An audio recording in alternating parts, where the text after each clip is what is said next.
الحمد للہ وکفا وسلام علی عبادہ الذین اصطفی اما بعد۔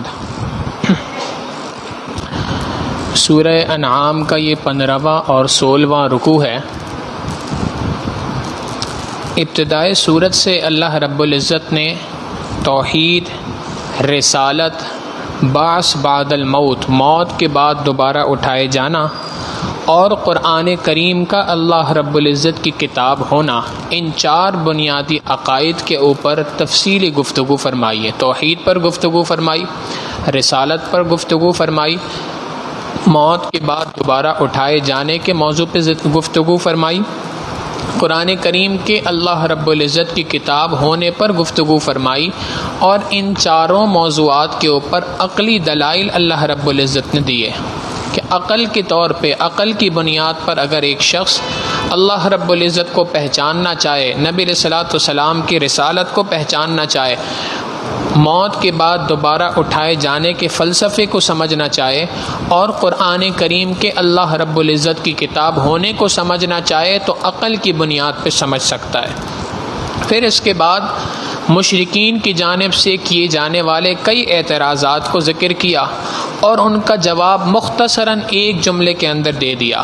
اور یہ بات ارشاد فرما دی کہ آپ ان کی باتوں پر کان نہ دھریں اور پریشان نہ ہوں، اور ایک اصولی بات ایمان والوں کو سمجھا دی کہ اگر یہ اصول سمجھنا چاہتے ہیں، اصول سے مراد توحید ہے، رسالت ہے، آخرت ہے، قرآن کریم ہے، ان موضوعات کو اگر سمجھنا چاہتے ہیں، اصولی باتوں کو اگر سمجھنا چاہتے ہیں، تو ان کے لیے عقلی دلائل کی ضرورت ہے جو قرآن کریم میں مختلف جگہوں پہ دے دیے۔ مگر جب یہ بات مسلم ہو گئی ان عقلی دلائل کی بنیاد پر کہ قرآن کریم اللہ کی کتاب ہے، تو اس کتاب میں دیے ہوئے ہر حکم کو ماننا ہر مومن کی ذمہ داری ہے، چاہے اس کا مقصد اور اس کی مصلحت اس کو سمجھ آئے یا اس کو سمجھ نہ آئے۔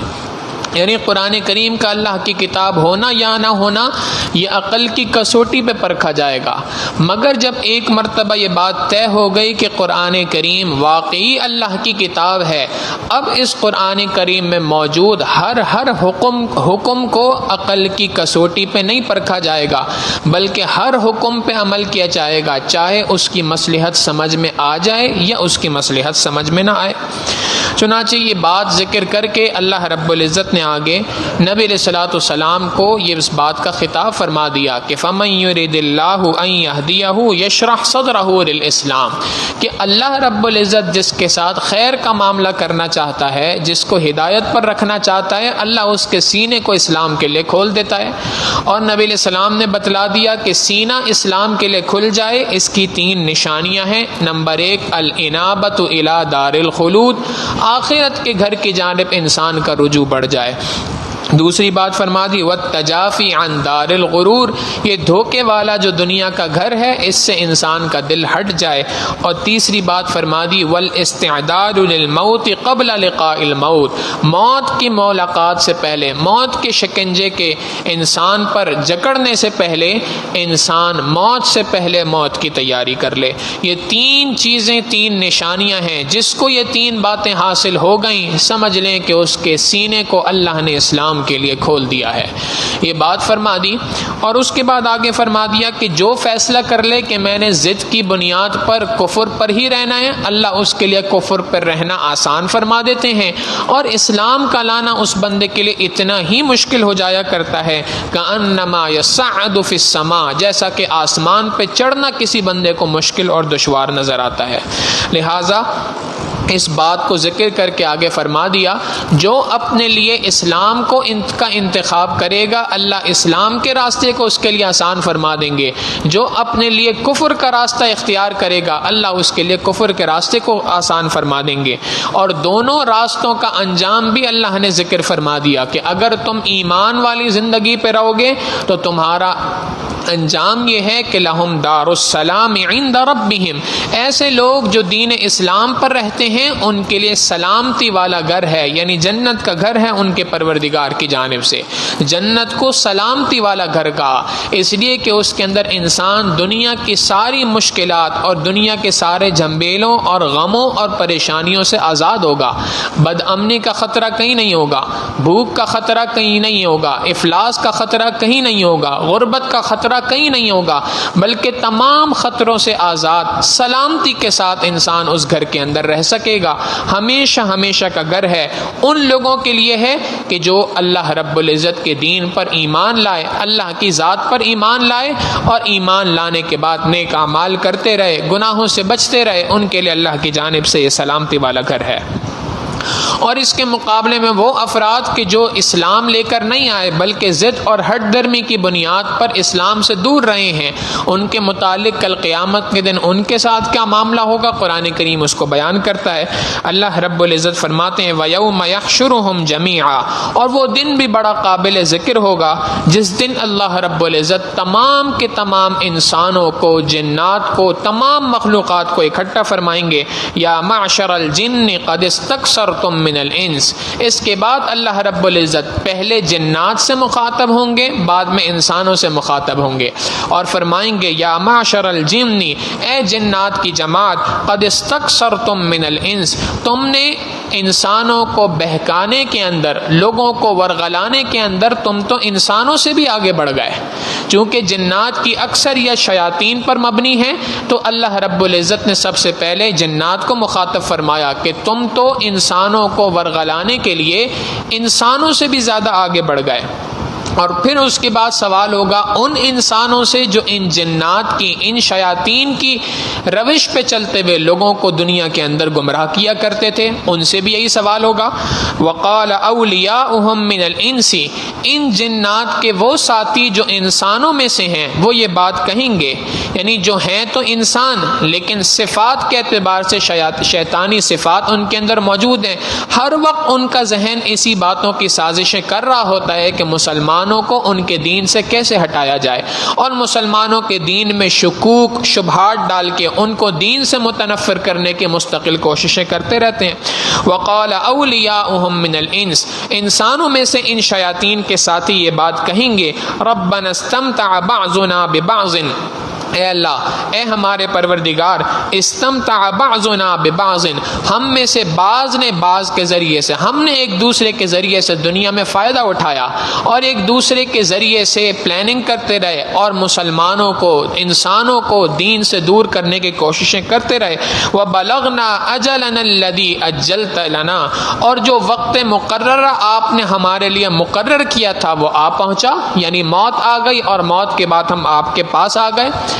اب اس سے اگلی بات انہوں نے کوئی نہیں کی، یعنی اپنی گناہوں اور اپنے جرموں کا اقرار تو کر لیا لیکن اگلی بات کوئی نہیں کی۔ حضرت شیخ الاسلام مفتی محمد تقی عثمانی صاحب دامت برکاتہم العالیہ فرماتے ہیں کہ قرآن کریم کا یہ اسلوب بتلاتا ہے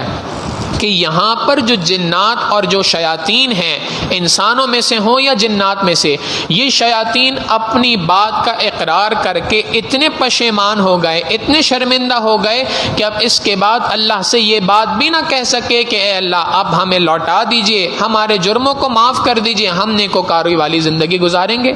اتنی بات کہنے کا بھی ان کو موقع نہیں ملا۔ اللہ رب العزت فرمائیں گے قال النار مسواکم، اللہ رب العزت فرمائیں گے آگ اب تمہارا ٹھکانہ ہے، خالدین فیہا، جس میں تم ہمیشہ ہمیشہ رہو گے، الا ما شاء اللہ، سوائے اس کے جس کو اللہ چاہے۔ یعنی اگر اللہ چاہے کسی پر سے عذاب کو ٹالنا تو اللہ تو ٹال سکتا ہے، اگرچہ اللہ کی سنت یہی ہے کہ جو شخص ایمان لے کر نہیں آیا وہ ہمیشہ ہمیشہ کی جہنم کے اندر رہے گا، لیکن یہ کوئی اللہ کے اوپر مسلط کردہ فیصلہ نہیں ہے، یہ اللہ نے اپنے اختیار سے اس بات کو فیصلہ فرمایا ہے۔ اور یہاں سے یہ بات بھی پتہ چل گئی کہ کافروں کے اوپر جو عذاب کا فیصلہ ہوگا، یہ عذاب کا فیصلہ کسی سفارش، کسی اثر و رسوخ کی بنیاد پر ٹل نہیں سکتا، بلکہ اللہ کا حکم ہے، اللہ کی مشیت ہے، ایسا ہو کے رہے گا۔ ان ربک حکیم علیم، بے شک آپ کا پروردگار خوب حکمت والا ہے، خوب جاننے والا ہے۔ ہر بندے کے ہر جرم کو جانتا ہے، اور ان کفار کے جرائم کو جاننے کے بعد ان کو ان کے جرموں کے مطابق مناسب سزا دے رہا ہے، لہٰذا وہ سزائیں حکمت کے مطابق ہیں، لہٰذا علیم بھی ہے، جاننے والا بھی ہے، اور حکیم بھی ہے، حکمت والا بھی ہے۔ آگے اللہ رب العزت فرماتے ہیں وَكَذَلِكَ نُوَلِّي بَعْضَ الظَّالِمِينَ بَعْضًا، اور اسی طریقے سے ہم بعض ظالموں کو دوسروں کے اوپر مسلط فرما دیتے ہیں، بِمَا كَانُوا يَكْسِبُونَ، بسبب ان کے کردہ گناہوں کی وجہ سے۔ اللہ رب العزت بعض ظالموں کو بعض کے اوپر مسلط فرما دیتے ہیں۔ علماء نے لکھا اس آیت کے ذیل میں حدیث مبارکہ کا بھی مفہوم ہے، ابن کثیر رحمہ اللہ نے اس کو روایت کیا ہے۔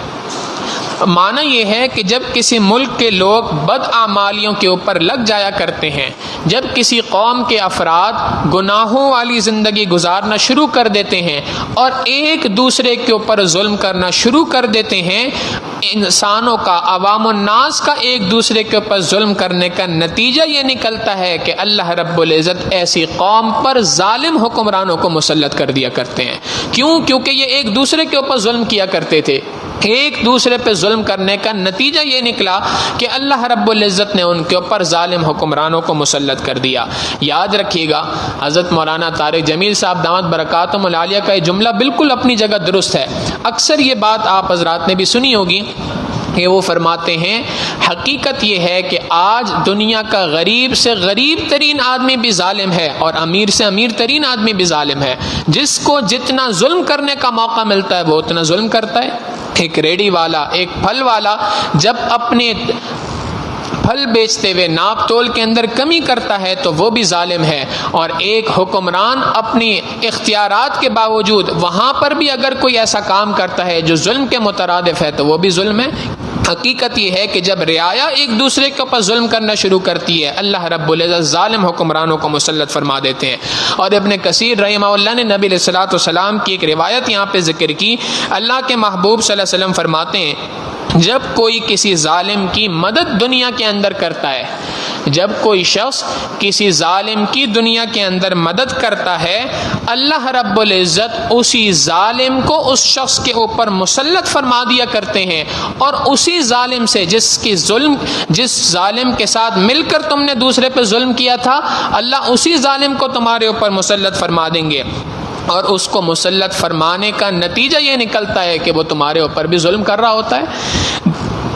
لہٰذا یہ بات بھی اصولی ہے کہ وَكَذَلِكَ نُوَلِّي بَعْضَ الظَّالِمِينَ بَعْضًا بِمَا كَانُوا يَكْسِبُونَ، اور اسی طریقے سے ہم ظالموں میں سے ایک کو دوسرے کے اوپر مسلط کر دیتے ہیں بسبب ان کے اپنے کرتوتوں کے۔ اور دوسرا معنی مفسرین نے یہاں پہ ایک اور لیا کہ نولی کا معنی قریب کے لیا،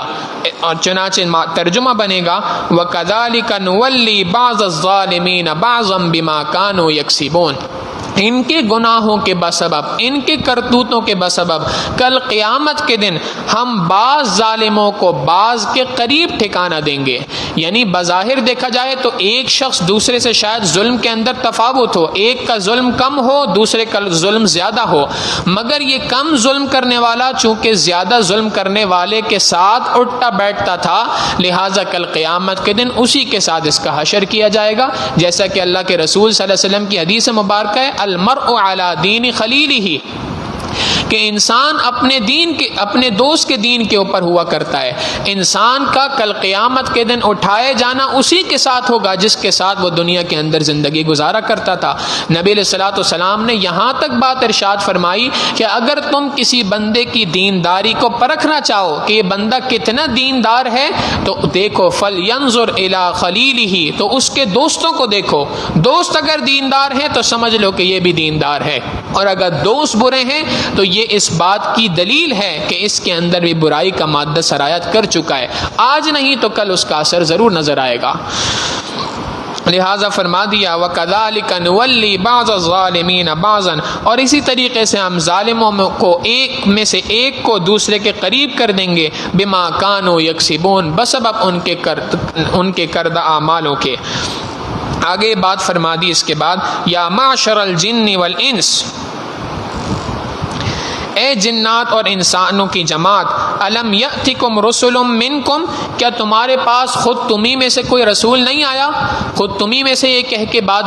بتلا دی کہ رسول خود اسی قوم سے ہوا کرتا ہے، جیسا کہ نبی علیہ الصلوۃ والسلام کو اللہ رب العزت نے انسانوں میں سے اٹھایا، اور چونکہ اولین مخاطب مکہ والے تھے تو مکہ مکرمہ کے اندر بھی ہی نازل فرمایا، وہیں پہ مبعوث فرمایا، تو نبی خود انسانوں میں سے ہوتا ہے اور انسانوں کی طرح ہوتا ہے۔ ایسا نہیں ہے کہ کوئی فرشتے کو نبی اتار دیا کہ انسان اعتراض کر سکے کہ اس کی تو ضروریات ہے ہی نہیں، ہماری ضروریات ہیں، اس کو کیا پتہ ہماری ضروریات کا؟ نہیں، نبی اسی شخص کو بنایا ہے جو انسانوں میں سے ہے، انسانوں جیسی ضروریات اس کے ساتھ بھی لگی ہیں۔ الم یأتکم رسل منکم، کیا تمہارے پاس خود تمہیں میں سے کوئی رسول نہیں آیا؟ یقصون علیکم آیاتی، جو میری آیات کو پڑھ کے تمہیں سناتا ہو، وینذرونکم لقاء یومکم ھذا، اور آج کے اس دن کی مجھ سے جو ملاقات ہے اس سے تمہیں ڈراتا ہو کہ ایسا کوئی رسول تمہارے پاس نہیں آیا؟ یہ آگے سے کہیں گے قالوا شہدنا علی انفسنا، اے اللہ ہم اپنے خلاف خود گواہی دیتے ہیں کہ یقیناً ہمارے پاس کوئی رسول ضرور آیا تھا، یعنی انسان خود اپنے اوپر گواہی دے گا، اپنے خلاف گواہی دے گا کل قیامت کے دن۔ گزشتہ آیت کے اندر آیت نمبر 23 میں اسی صورت کی مشرکین کا قول یہ ذکر تھا کہ وہ ابتداً یہ بات کہیں گے واللہ ربنا ما کننا مشرکین، اللہ کی قسم اے اللہ ہم تو مشرکین میں سے نہیں تھے، شرک کرنے والوں میں سے نہیں تھے۔ تو ابتداً تو اپنے شرک کا انکار کر دیں گے، مگر دنیا میں تمام کرتوتوں کی جب فلم ان کے سامنے چل جائے گی اور سارے اعمال دیکھ لیں گے کہ سامنے موجود ہیں، تب اقرار کریں گے اور اس وقت میں یہ بات کہیں گے شہدنا علی انفسنا، اے اللہ ہم اپنے خلاف اپنے آپ کو گواہ بناتے ہیں، ہم اپنے خلاف گواہی دیتے ہیں۔ اللہ رب العزت فرماتے ہیں تمہارے ساتھ یہ سارا کا سارا ہوا کیوں ہے؟ ایسا کیوں ہوا کہ تم اپنے خلاف آج گواہی دینے میں تل گئے ہو؟ اصل بات کیا ہے؟ وَغَرَّتْهُمُ الْحَيَاةُ الدُّنْيَا وَشَهِدُوا عَلَىٰ أَنفُسِهِمْ، اصل بات یہ ہے کہ دنیا کی زندگی نے تمہیں دھوکہ دے دیا جس کی بنا پہ آج تم اپنے خلاف گواہی دینے پہ تلے ہو۔ اصل بات یہ ہے کہ دنیا کی زندگی دھوکے کا گھر ہے اور تم اس سے دھوکہ کھا چکے ہو۔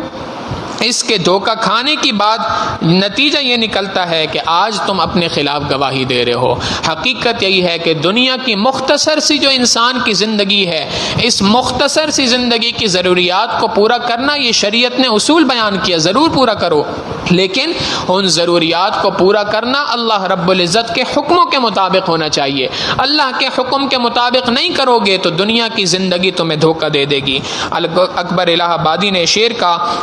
تھی فقط غفلت ہی غفلت، عیش کا دن کچھ نہ تھا، تھی فقط غفلت ہی غفلت، عیش کا دن کچھ نہ تھا، ہم اسے سب کچھ سمجھتے تھے وہ لیکن کچھ نہ تھا۔ دنیا کو ہم سب کچھ سمجھتے تھے لیکن دنیا کچھ بھی نہ تھی۔ یہ تو دنیا سے جانے کے بعد انسان کو پتہ چلے گا کہ دنیا کچھ بھی نہ تھی۔ نذیر اکبر الہ آبادی ایک مشہور شاعر ہیں، ان کا ایک بہت ہی مشہور شعر ہے، رباعی ہے، فرماتے ہیں ٹک ہرس و ہوا کی چھوڑ میاں، مت دیس بدیس پھرے مارا، قزاق اجل کا لوٹے ہے دن رات بجا کر نقارا، کیا بدیا بیسا بیل شتر، کیا گونے پلہ سر بھارا، کیا گیہوں چاول موٹ مٹر، کیا آگ دھواں انگارا، سب ٹھاٹ پڑا رہ جائے گا جب لاد چلے گا بنجارا۔ جب موت کا غرغرہ انسان کو لگے گا تو دنیا کی ساری چیزیں ٹھاٹ پر ہی رہ جائیں گی، اس وقت پہ کوئی چیز دنیا کی کام نہیں آ سکتی۔ یوم لا ينفع مال ولا بنون الا من اتى اللہ بقلب سلیم، اس دن انسان کے نہ مال کام آئے گا نہ اولاد کام آئے گی، اگر کچھ کام آئے گا تو سنورا ہوا دل اللہ کے دربار میں جو لے کے گیا ہے یہی دل اس کے کام آئے گا۔ لہٰذا وغرتهم الحیات الدنیا، دنیا کی زندگی نے انہیں دھوکے میں ڈال دیا، وشہدوا علی انفسہم، اور یہ اپنے خلاف خود گواہ بن گئے کہ انہم کانوا کافرین، کہ وہ کافروں میں سے ہیں، انکار کرنے والوں میں سے ہیں اللہ رب العزت کے۔ آگے اللہ رب العزت فرماتے ہیں کہ یہ ہماری رحمت ہے کہ ہم کسی قوم کے اوپر اچانک سے عذاب کو مسلط نہیں کر دیتے، بلکہ کوئی قوم اگر اللہ کی نافرمانی میں لگی ہوتی ہے تو سب سے پہلا کام یہ ہوتا ہے کہ ہم اس قوم کی جانب اپنے رسول کو بھیجتے ہیں، اپنی جانب سے کسی نمائندے کو بھیجتے ہیں، وہ رسول وہاں پہ جاتا ہے، اس قوم کو سمجھاتا ہے، اور سمجھانے کے بعد قوم کو موقع دیا جاتا ہے کہ اگر تم اپنے گناہوں سے توبہ کرنا چاہتے ہو تو توبہ کر لو، جو توبہ کر لیتا ہے ان کی توبہ کو قبول کر لیا جاتا ہے۔ اور اگر کوئی قوم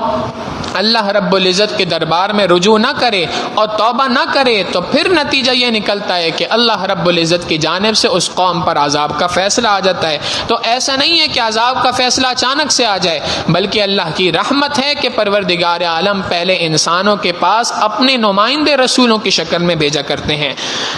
ذالک ان لم یکن ربک مہلک القری بظلم واہلھا غافلون، ایسا نہیں ہوتا کہ آپ کا پروردگار کسی بستی کو اس کے ظلم کی بنیاد پر ایسے طور پہ ہلاک کر دے کہ اس کے رہنے والے غافل ہوں، بلکہ پہلے کسی رسول کو، نمائندے کو بھیجا جاتا ہے، وہ جا کر وہاں پر قوم کو توبہ کرنے کا موقع فراہم کرتا ہے، توبہ کی نصیحت کرتا ہے۔ اب بھی اگر قوم نہ مانے تو پھر اس کے بعد اس قوم کے اوپر عذاب آ جاتا ہے۔ لہٰذا فرما دیا وَلِكُلٍّ دَرَجَاتٌ مِّمَّا عَمِلُوا، اب یہ جو اصول بیان کر دیا کہ تم توبہ کرو، اب توبہ کرنے کے بعد جو اعمال کرو گے اس اعمال کے مطابق تمہارے درجات ہوں گے۔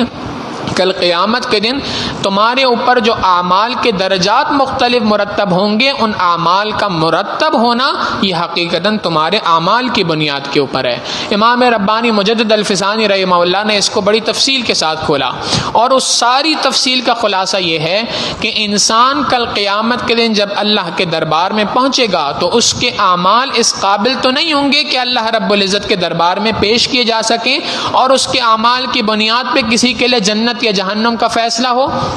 بلکہ اس کی ان کوششوں کی بنیاد پر اللہ رب العزت اپنے فضل اور اپنی رحمت سے انسان کو جنت میں داخل فرمائیں گے۔ کوئی شخص اپنے اعمال کی بنیاد پہ نہیں جا سکتا، جو جنت میں جائے گا فقط اللہ رب العزت کی رحمت کے بدلے جائے گا۔ اب جب جنت میں داخل ہوا اللہ کے فضل اور اللہ کی رحمت سے ہوا، جنت میں داخل ہو جانے کے بعد اب جو جنت کے مختلف مراتب ہیں، ان مراتب کا فیصلہ اللہ کی جانب سے انسان کے اعمال کی بنیاد پہ ہوگا، جیسے قرآن کریم کی آیت بتلا رہی ہے وَلِكُلٍّ دَرَجَاتٌ مِّمَّا عَمِلُوا، تمہارے اعمال کے بقدر تمہارے لیے مختلف جنت کے درجات ہیں۔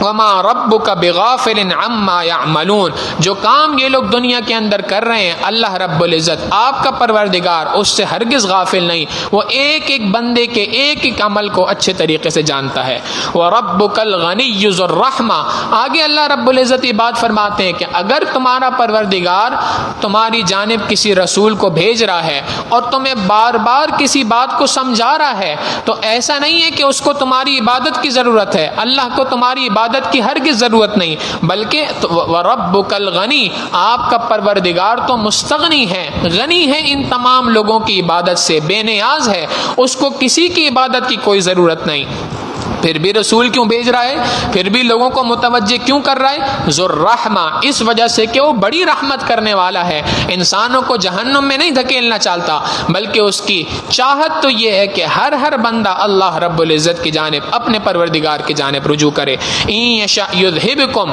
مگر اس کے باوجود اگر تم اللہ کی عبادت نہیں کرو گے تو یاد رکھو اللہ رب العزت کو تمہاری عبادت کی ہرگز ضرورت نہیں۔ ان یشاء یذھبکم، اگر وہ چاہے تو تم سب کے سب کو اٹھا لے، وَيَسْتَخْلِفْ مِن بَعْدِكُم مَّا يَشَاءُ، اور اس کے بعد جس کو چاہے تمہاری جگہ پہ مسلط کر دے، تمہاری جگہ پر نائب بنا دے، كَمَا أَنشَأَكُم مِّن ذُرِّيَّةِ قَوْمٍ آخَرِينَ، جیسے کہ اس پروردگار نے دوسری قوموں کے ساتھ ایسا معاملہ کیا۔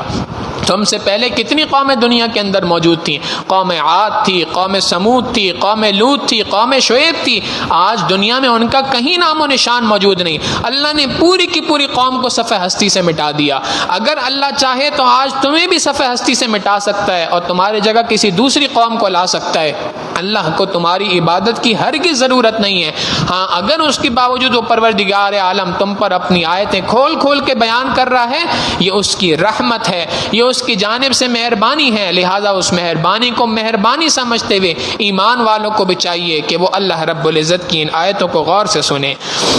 آگے فرما دیا انما توعدون لآت وما انتم بمعجزین، بے شک جس چیز کا تم سے وعدہ کیا گیا ہے یعنی قیامت کا دن وہ آنے والا ہے، وما انتم بمعجزین، اور اس دن تم عاجز ہونے والے نہیں ہو، تم اللہ کو عاجز نہیں کر سکتے تم اس دن عاجز کرنے والے نہیں ہو، تم اللہ رب العزت کے قابو سے باہر نہیں جا سکتے، بلکہ وہ پروردگار تم سب پر اپنی پوری قدرت رکھتا ہے،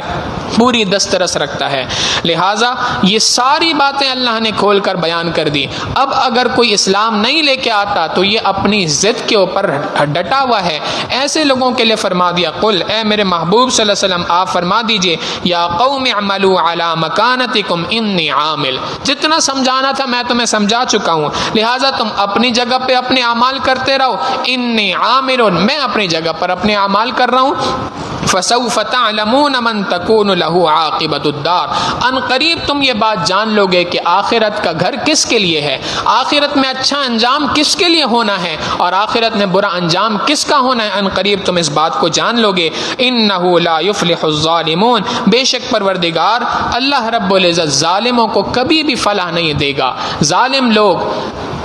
نافرمان لوگ کبھی بھی فلاح حاصل نہیں کر سکتے، کبھی بھی کامیابی حاصل نہیں کر سکتے۔ آگے اللہ رب العزت نے مشرکین کی 6 رسومات کا ذکر فرمایا، یہ 6 مختلف رسمیں یہ دنیا کے اندر ادا کیا کرتے تھے، اور یہ 6 رسومات ایسی تھیں کہ جن رسومات کا نہ کوئی سر تھا نہ کوئی پیر تھا، اور اللہ رب العزت نے ان کی 6 رسومات کو قرآن کریم میں ذکر فرمایا اور ذکر فرما کے سب کی تردید فرمائی ہے۔ سب سے پہلی رسم ان کی ذکر فرمائی کہ یہ لوگ جو غلہ حاصل کیا کرتے تھے، پھل وغیرہ حاصل کیا کرتے تھے، یا بکریاں وغیرہ یا مویشی وغیرہ جو ان کے پاس ہوا کرتے تھے، ان کے کچھ حصے بنا لیا کرتے تھے، ان کو 3 حصوں میں تقسیم کر دیا کرتے تھے، ایک حصہ اپنے لیے مختص کیا کرتے تھے، یہ ہمارے استعمال میں ہوگا،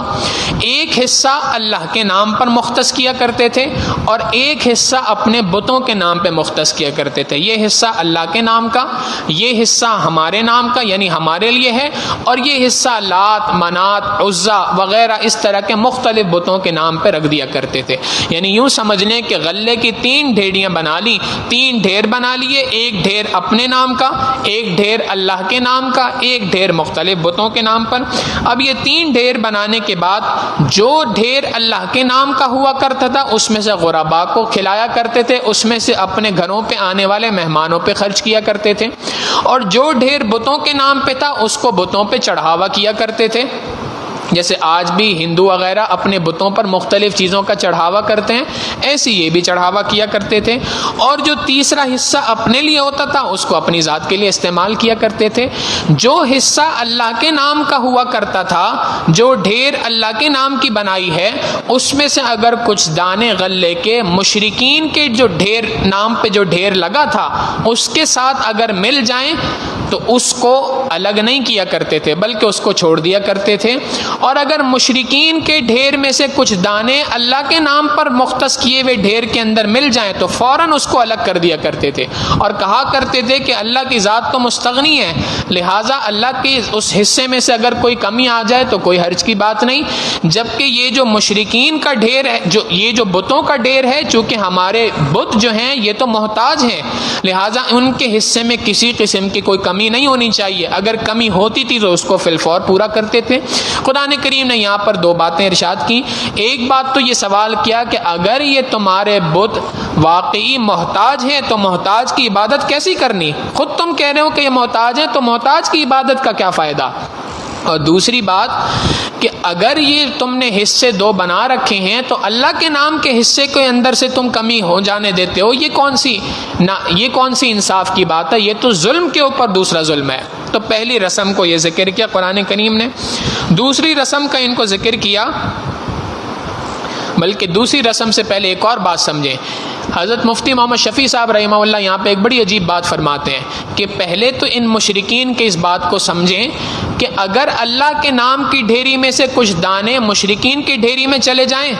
بتوں کی ڈھیری میں چلے جائیں تو کسی قسم کی کوئی کمی نہیں کی جا رہی، اور مشرکین کی ڈھیری میں سے اگر کچھ اللہ رب العزت کے نام کی مختص کردہ ڈھیری میں مل جائیں تو فوراً اس کو الگ کرتے ہیں۔ حضرت مفتی شفیع صاحب رحمہ اللہ فرماتے ہیں کہ بعین ہی ایسا معاملہ آج ہم بھی اپنی ذات کے ساتھ کرتے ہیں۔ وہ ایسے کہ سب سے پہلی کوتاہی ہماری جانب سے یہ کہ ہمیں اپنی زندگی کا کچھ حصہ تو اللہ کی عبادت کے لیے مختص کرنا چاہیے، کہ مثال کے طور پہ 24 گھنٹے میں سے 4 گھنٹے اللہ کی عبادت کے ہیں، 4 گھنٹے کھانے پینے اور دیگر حوائج کے لیے ہیں، 8 گھنٹے مثال کے طور پہ نوکری کرنے کے ہیں، 6 گھنٹے سونے کے ہیں۔ اس طریقے سے اپنے حصوں کو تقسیم کرنا چاہیے۔ اول تو لوگ کرتے نہیں، اور اگر کر بھی دیا جائے تو اس کرنے کے بعد اگر کبھی زندگی میں کوئی مصروفیت آ بھی جائے تو سب سے پہلے جس روٹین کو ہم ڈسٹرب کرتے ہیں، جس اپنے اصول کو، اپنی وقت کو سب سے پہلے توڑتے ہیں، وہ وہی وقت ہوتا ہے جو ہم نے اللہ کی ذات کے لیے مختص کیا ہوا ہوتا ہے۔ تو ہم میں اور اس زمانے کے مشرکین میں بظاہر کوئی فرق نہیں لگتا، ہماری بھی ٹانگ اگر ٹوٹتی ہے تو اسی وقت کے اوپر ٹوٹتی ہے۔ ہونا تو یہ چاہیے کہ جب کوئی پریشانی آئے تو ہمارا جو اللہ کی جانب رجوع کرنے کا وقت تھا اس رجوع میں اضافہ ہو جانا چاہیے، جبکہ اضافہ ہونے کے بجائے کمی ہو جاتی ہے۔ آپ دیکھیں اگر ایک شخص نماز کو مستقل آ رہا ہو اور اچانک آنا بند ہو جائے، پوچھیں بھئی کیا ہوا، آپ مستقل نمازوں میں نظر نہیں آ رہے، تو جواب ملتا ہے جی اصل میں کاروبار کی کچھ ٹینشن ہے، ختم ہو جائے گی تو پھر دوبارہ آؤں گا۔ جب کاروبار کی ٹینشن تھی تو ہونا تو یہ چاہیے تھا کہ اس وقت پہ رجوع اللہ کی جانب زیادہ ہو جاتا۔ اگر اللہ کے دربار سے دوری ہو رہی ہے تو یہ تو اور زیادہ خطرے کی بات ہے۔ تو بہرحال ان کا پہلی رسم اللہ رب العزت نے یہاں پہ یہ بیان فرمائی۔ دوسری رسم یہ بیان فرمائی کہ ان کے ہاں اگر لڑکیوں کی پیدائش ہوا کرتی تھی تو شرم کے باعث اس کو قتل کیا کرتے تھے، اور کہا کرتے تھے کہ فرشتے اللہ کی بیٹیاں ہیں، تو بیٹیاں یہ تو اللہ کی صفت ہے، اگر ہمارے ہاں بیٹی ہو رہی ہے تو یہ تو باعث شرم ہے، لہٰذا اس کو زندہ درگور کر دو۔ اور ان میں سے بعض لوگ ایسے بھی تھے جو لڑکوں کو بھی قتل کر دیا کرتے تھے، لڑکا پیدا ہو اس کو بھی مار دیا کرتے تھے، اس سوچ کے ساتھ کہ اگر یہ پیدا ہو گیا تو اس کو کھلائیں گے کہاں سے، اس کو پالیں گے کیسے، مہنگائی بہت ہو چکی ہے، بہت زیادہ اخراجات ہو چکے ہیں، ہم کیسے اس کو پالیں گے۔ تو اس بات کو، ان کی دوسری رسم کو ذکر کیا، اور تیسری رسم کو یہ ذکر کیا کہ اسی رسم کے اندر ایک اور بات کہ کئی مرتبہ یہ منت مانگ لیا کرتے تھے کہ اچھا اگر مثال کے طور پہ ہمارا 10واں بیٹا ہوا تو اس بیٹے کو ہم بت کے نام پہ ذبح کر دیں گے، 5واں بیٹا ہوا تو اس کو بت کے نام پہ ذبح کر دیں گے، ایسے اپنے لیے منت مان لیا کرتے تھے۔ تو پہلی رسم بتائی کہ شریکوں اپنے بتوں کے لیے اور پروردگار عالم کے لیے الگ الگ حصے بنا لیے، بت کا حصہ پروردگار کے حصے سے مل گیا تو اس صورت کے اندر فوراً اس کو الگ کر دیا، اور اللہ کا حصہ اگر بتوں کے حصے سے مل گیا تو الگ کرنے کی ضرورت نہیں۔ دوسرا اولاد کو قتل کر دیا کرتے تھے۔ تیسرا یہ کہ کسی خاص مویشی پر یا کسی خاص کھیتی پر پابندی لگا دیا کرتے تھے کہ اس کی پیداوار سے کوئی فائدہ نہیں اٹھا سکتا سوائے اس کے جس کو ہم چاہیں، ہم جس کو کہیں گے جو لات کا فیورٹ ہوگا وہ اس سے فائدہ اٹھا سکتا ہے، جو منات کا فیورٹ ہوگا وہ اس کھیتی سے فائدہ اٹھا سکتا ہے، وہ اس جانور سے فائدہ اٹھا سکتا ہے، باقی کوئی دوسرا نہیں اٹھا سکتا۔ چوتھی رسم کہ کچھ کھیت اور کچھ مویشیوں کو بتوں کے نام پہ وقف کر دیا کرتے تھے کہ ان بتوں اور ان مویشیوں پہ سواری کرنا کسی کے لیے جائز نہیں، اس پر بوجھ رکھ کر ایک جگہ سے دوسری جگہ شفٹ کرنا یہ بھی کسی کے لیے جائز نہیں۔ پانچویں رسم کے بعض جانور کو طے کر لیا کرتے تھے کہ ان جانوروں پہ اللہ کا نام نہیں لیا جا سکتا، یعنی ان پہ سوار ہونا ہے تو بھی اللہ کا نام نہیں لینا، ان سے دودھ کا فائدہ حاصل کرنا ہے تو اس وقت پر بھی اللہ کا نام نہیں لینا، ان کو ذبح کرنا ہے تو اس پر بھی اللہ کا نام نہیں لینا، اور اگر ان کو ذبح کر کے گوشت کھا رہے ہیں تو گوشت کھاتے ہوئے بھی اللہ کا نام نہیں لینا، اس لیے کہ خالصتاً ہمارے بتوں کے نام پر ہیں۔ اور پھر چھٹی ایک اور رسم یہ تھی کہ کئی مرتبہ یہ بات کر دیا کرتے تھے کہ فلاں اونٹنی کا بچہ اگر زندہ پیدا ہوا تو اس سے صرف مرد فائدہ اٹھائیں گے، اور اگر وہ مردہ پیدا ہوا تو اس سے مرد اور عورت دونوں مل کے اس کو کھائیں گے، یعنی مردار بھی کھایا کرتے تھے اور ساتھ میں رسم بھی منا لی تھی کہ اگر زندہ پیدا ہوا تو اس کو ذبح کر کے مرد اور عورت دونوں کھائیں گے، اور صرف مرد کھائیں گے، اور اگر مردہ پیدا ہوا تو اس کو کاٹ کر مرد اور عورت دونوں کھا سکتے ہیں۔ یہ 6 رسومات کا اللہ رب العزت نے اگلی آیات کے اندر ذکر فرمایا۔ ارشاد فرمایا وَجَعَلُوا لِلَّهِ مِمَّا زَرَعَ مِنَ الْحَرْثِ وَالْأَنْعَامِ نَصِيبًا اللہ نے جو کھیتیاں اور جو چوپائے ان کو عطا فرمائے، جو مویشی ان کو عطا فرمائے، اس میں سے یہ اللہ کے لیے حصہ بناتے ہیں۔ فقالوا للہ بزعمہم، اور اپنے زعم کے مطابق، اپنے گمان کے مطابق یہ بات کہتے ہیں، ھذا للہ، یہ تو اللہ کے لیے ہے، وھذا لشرکائنا، اور یہ حصہ ہمارے شریکوں کے لیے ہے۔ فما کان لشرکائہم، پس جو حصہ شریکوں کے لیے ہوتا تھا، فلا یصل الی اللہ، وہ اللہ تک نہیں پہنچتا تھا، وما کان للہ، اور جو حصہ اللہ کے لیے ہوتا تھا، فہو یصل الی شرکائہم، وہ ان کے شریکوں تک پہنچ جایا کرتا تھا۔ یعنی اللہ کا حصہ اگر شریکوں کے ساتھ مل گیا تو خیر ہے، کوئی مسئلہ نہیں، شریکوں کا حصہ اللہ کے ساتھ مل گیا تو اس کو الگ کرنے کی کوشش کرتے تھے۔ اللہ رب العزت فرماتے ہیں ساء ما یحکمون، برا ہے جو فیصلہ انہوں نے کر رکھا ہے، یہ جو طرح طرح کی باتیں انہوں نے کر رکھی ہیں، یہ تو انتہائی بری باتیں ہیں جو یہ کرتے ہیں۔ وَكَذَلِكَ زَيَّنَ لِكَثِيرٍ مِّنَ الْمُشْرِكِينَ قَتْلَ أَوْلَادِهِمْ شُرَكَاؤُهُمْ، یہ مشرکین کے جو شریک ہیں، یہ جو ان کو بہکانے والے شیاطین ہیں، انہوں نے ان کے لیے مزین کر کے پیش کر دیا قتل اولادہم، اپنی اولاد کو قتل کرنا، یعنی اپنی اولاد کو قتل کرنا ان کے لیے نہ صرف یہ کہ صحیح کر کے پیش کیا، بلکہ اس کو بڑا باعث ثواب سمجھا کرتے تھے کہ ہم نے تو بت کے نام پہ قتل کیا ہے، ہم نے تو اس کو اللہ کے ساتھ رحمت، اللہ کے ساتھ ہمدردی کرتے ہوئے قتل کیا ہے، اس لیے کہ بیٹیاں تو اللہ کی ہوا کرتی ہیں، فرشتے اللہ کی بیٹیاں، ہمارے لیے بیٹیاں ہوں، یہ باعث شرم ہے۔ تو گویا شیاطین نے ان کے لیے ان برے اعمال کو اچھا کر کے خوشنما کر کے پیش کیا ہے۔ وَكَذَلِكَ زَيَّنَ لِكَثِيرٍ مِّنَ الْمُشْرِكِينَ قَتْلَ أَوْلَادِهِمْ شُرَكَاؤُهُمْ، اور اسی طریقے سے مشرکین میں سے اکثر کے لیے ان کے شریکوں نے، ان کے شیاطین نے ان کی اولاد کا قتل کرنا آراستہ کر کے، خوبصورت کر کے پیش کیا۔ شرکاؤہم لیردوہم ولیلبسوا علیہم دینہم، یہ اس وجہ سے کیا تاکہ وہ ان کو تباہ کر دیں، ولیلبسوا علیہم دینہم، اور دین کے معاملے میں ان کے اندر مغالطے پیدا کریں، دین کے معاملے میں ان کے اندر غلط فہمیاں پیدا کر سکیں، اور تاکہ ان کو آخرت کے اعتبار سے بالکل تباہ کر دیں۔ اس وجہ سے شیاطین نے ان کے دلوں میں اس طریقے کے وسوسے ڈالے، اور انہوں نے اس کو خوشنما سمجھ کے، اچھا سمجھ کے اس پہ عمل کیا۔ اللہ رب العزت فرماتے ہیں وَلَوْ شَاءَ اللَّهُ مَا فَعَلُوا، اگر اللہ چاہتا تو یہ ایسا کام نہیں کیا کر سکتے تھے، مگر اللہ نے ان کو کھلی چھوٹ دے رکھی ہے کہ تم اپنی گمراہی میں جتنا آگے بڑھ سکتے ہو بڑھ لو، کل قیامت کے دن تمہیں تمہاری بدعمالیوں کا پورا بدلہ ملے گا، لہذا فَذَرْهُمْ وَمَا يَفْتَرُونَ، انہیں اور جو یہ باتیں گڑ رہے ہیں ان سب کے سب کو آپ چھوڑ دیجئے۔ وقالو، ایک اور بات یہ ہے کہ یہ لوگ یہ بات کہتے ہیں ہادی انعام و حرث حجر، کہ ان چوپائے اور ان کھیتیوں کے اوپر پابندی لگی ہوئی ہے، لا یطعمها الا من نشاء بزعمهم، ان کے گمان کے مطابق نہیں کھا سکتا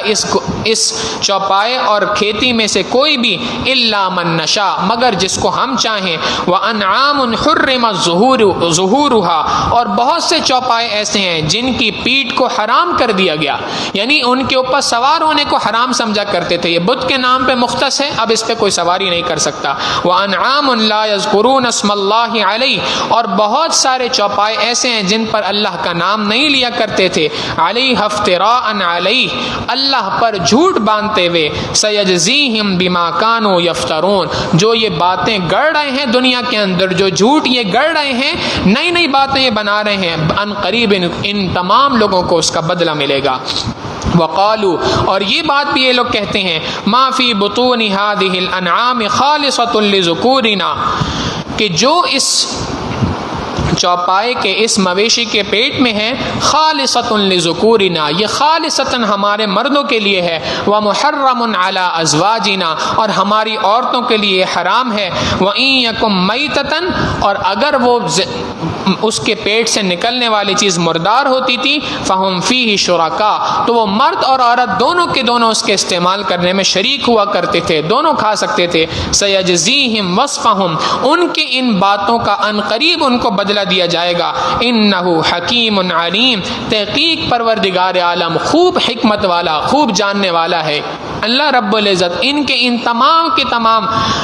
ظلم کو اور ان تمام کے تمام بیکار رسومات کو بھی اچھے طریقے سے جانتا ہے، اور وہ خوب حکمت والا ہے۔ اگر آج سزا نہیں دے رہا، مہلت دے رہے آج، تو اس میں بھی اس کی حکمت ہے، اور اگر کل قیامت کے دن ان کو بدلہ دے گا تو اس بدلہ دینے کے اندر بھی، اس سزا کے دینے میں بھی وہ حکیم ہے، اس کے مطابق سزا دے گا۔